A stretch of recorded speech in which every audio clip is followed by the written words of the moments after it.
शुरुआत मिल्की वे, उस्मान, अयान और से होती है, जहां मिल्की वे उन सब से कहती है, मेरे चेहरे पर बहुत गुस्सा है, अच्छे से देख लो मेरा चेहरा, मैंने तुम्हें पहले भी मारा है, तो अभी मुझे मारने में कोई शर्म नहीं आएगी, इसलिए मुझे सब साफ साफ पहले से ही बता दो, झूठ बोलने की कोशिश बिल्कुल भी मत करना, वरना जूते से पिटाई कर दूंगी।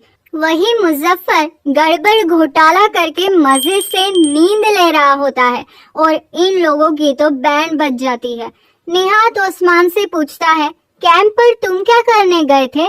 तो उस्मान कहता है, मुझे मत पूछिए, इन लोगों से पूछिए कि जबरदस्ती लेकर गए थे मुझे वहाँ। फिर मिल्की वे अयान को आंखें दिखाकर उससे पूछती है, तो अयान कहती है, मिस्टर फैब्रिक को लगता है कि सनम और जान एंगेज है, जान को लगता है कि सनम और उस्मान एंगेज है और मुजफ्फर को भी यही लगता है। तो इतनी सारी सच्चाई एक ही दिन में सुनकर मिल्की वे बेहोश हो जाती है।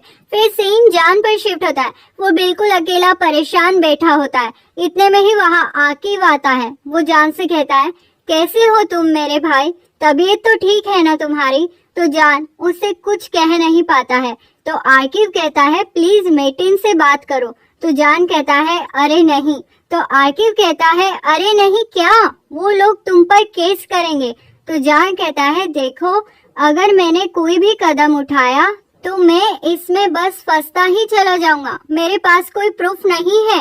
फिर इतने में ही वहाँ एमरे आता है और वो जान से पूछता है, क्या हुआ भाई, मुझे बताओ कि किसने किया है ये सब। तो आकिब कहता है, जरूर आइलिन ने किया होगा। तो जान कहता है, मुझे नहीं लगता ये उसका काम है, वो मेरे करियर पर अटैक क्यों करेगी। तो एमरे को भी मन ही मन में आइलिन पर डाउट होता है। इतने में ही वहाँ डैरेन, जेजे और गुलिज आते हैं। वो जान को समझाते हैं पर जान वहाँ से चला जाता है। वही दूसरी ओर सनम घर पर आती है। मिल्की भी उससे कहती है, अकेली आई हूँ बेटा, फियांसी कहाँ है तुम्हारा? या फिर वो इतने सारे हैं कि तुम कंफ्यूज हो गई कि किसको छोड़ूं और किसे लाऊं। आई होप कि तुम्हारे भी ऐसे शैतान बच्चे हो और तुम्हें बहुत सताए, और एक नहीं बहुत सारे बच्चे हो तुम्हारे, और उन सब के दो दो फियांसी हो, और फिर जब उन्हें तुमसे किसी को मिलाना हो तो वो कंफ्यूज हो जाए कि तुम्हें किससे मिलाए और किससे नहीं, बिल्कुल जैसे कि तुम मेरे साथ कर रही हो। तुमने मेरी नाक में दम कर दिया है, तुमने मुझे समझकर क्या रखा है, हाँ सनम?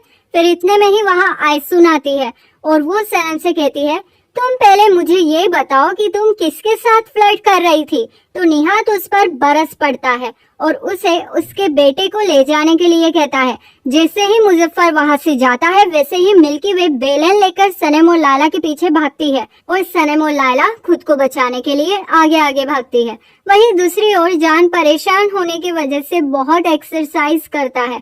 वहीं दूसरी ओर सनम अपनी माँ से कहती है, माँ मुझे ऑफिस में इज्जत मिलनी चाहिए, इसलिए मैंने उस्मान के साथ फियांसी वाला नाटक किया था। फिर मिल्की वे कहती है, तो मिस्टर जान के साथ तुम्हारा क्या चक्कर है? तो सनम कहती है, कोई चक्कर वक्कर नहीं है मेरा उनके साथ, ये बस एक बहुत बड़ी मिसअंडरस्टैंडिंग है। फिर सीन सुबह ऑफिस में शिफ्ट होता है जहाँ जान उस फेक वेबसाइट को विजिट करता है और आकिब उससे कहता है, ये तो बिल्कुल तुम्हारा डिजाइन है हूबहू। तो मेटिन कहता है, लोगो और स्लोगन भी सेम है। फिर एमरे कहता है, एक बात मेरे समझ में नहीं आ रही है कि किसी ने 1 साल पहले इसे डाउनलोड कैसे किया है। फिर जान कहता है, डेफिनेटली ये किसी ने मेरे फाइल से चुराया है और ये कैंपेन उन्होंने बनाया है, ये प्रूफ करने के लिए उन्होंने 1 साल पहले की डेट डाल दी। फिर एमरे कहता है, जाने दो, ये पता लगाते हैं कि ये किसका काम है।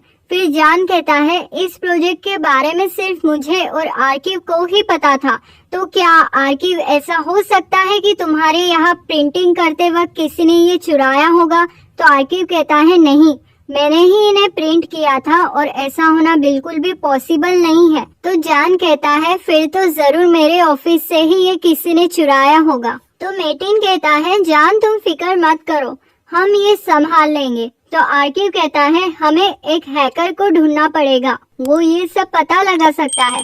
तो मेटिन कहता है, जान पहले से ही प्रॉब्लम में फंसा हुआ है एक हैकर की वजह से, और दोबारा एक और हैकर लाकर हम उसे प्रॉब्लम में नहीं डाल सकते, इसीलिए तुम मुझ पर सब छोड़ दो। और फिर वो वहाँ से चले जाते हैं। उनके जाने के बाद जान एमरे से पूछता है क्या सनम आज ऑफिस में आई है? तो एमरे कहता है पर क्यों पूछ रहे हो तुम ये सवाल, क्या तुम्हें उससे कुछ काम है? तो जान कहता है सनम को भी तो सब पता था इस बारे में, उससे पूछता हूँ, शायद वो कुछ बता दे। तो एमरे कहता है ठीक है, मैं उसे बुला कर लाता हूँ। फिर एमरे जैसे ही बाहर जाता है न्यूज रिपोर्टर वाले उसे पकड़ लेते हैं।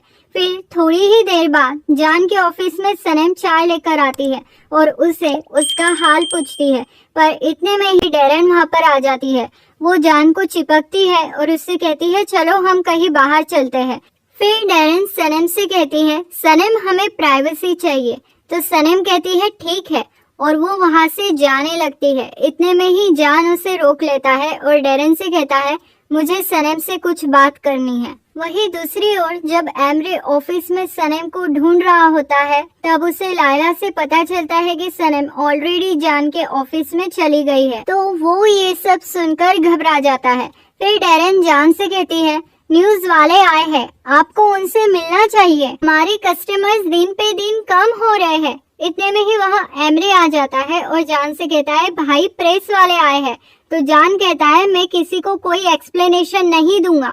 तो डेरन कहती है मुझे ये समझ में नहीं आ रहा है कि आखिर ये किया किसने, आपने वो फोटोज मुझे अभी तक नहीं दिखाए तो चुराए किसने होंगे। ये सुनते ही सनम को करंट लगता है और वो एमरे के पास देखने लगती है और उसे ये पता चल जाता है कि एमरे ने उसका गलत फायदा उठाया है अपने ही बड़े भाई को फंसाने के लिए। तो जान कहता है मुझे ये नहीं पता है पर मैं इतना जरूर जानता हूँ कि जिसने भी ये किया है मैं उसे नहीं छोड़ूंगा। फिर जान डेरन से पूछता है कि क्या तुम्हें किसी पर शक है? तो डेरन साफ साफ सनम का नाम लेती है, कहती है मैंने कल सनम को आपके ऑफिस में देखा था। तो जान गुस्सा होकर कहता है सनम ऐसा बिल्कुल भी नहीं कर सकती, इसीलिए प्लीज डेरन तुम कहानियां बनाना बंद करो। फिर डेरन वहाँ से गुस्सा होकर चली जाती है। फिर जान सनम से पूछता है कि क्या तुम्हें किसी पर शक है?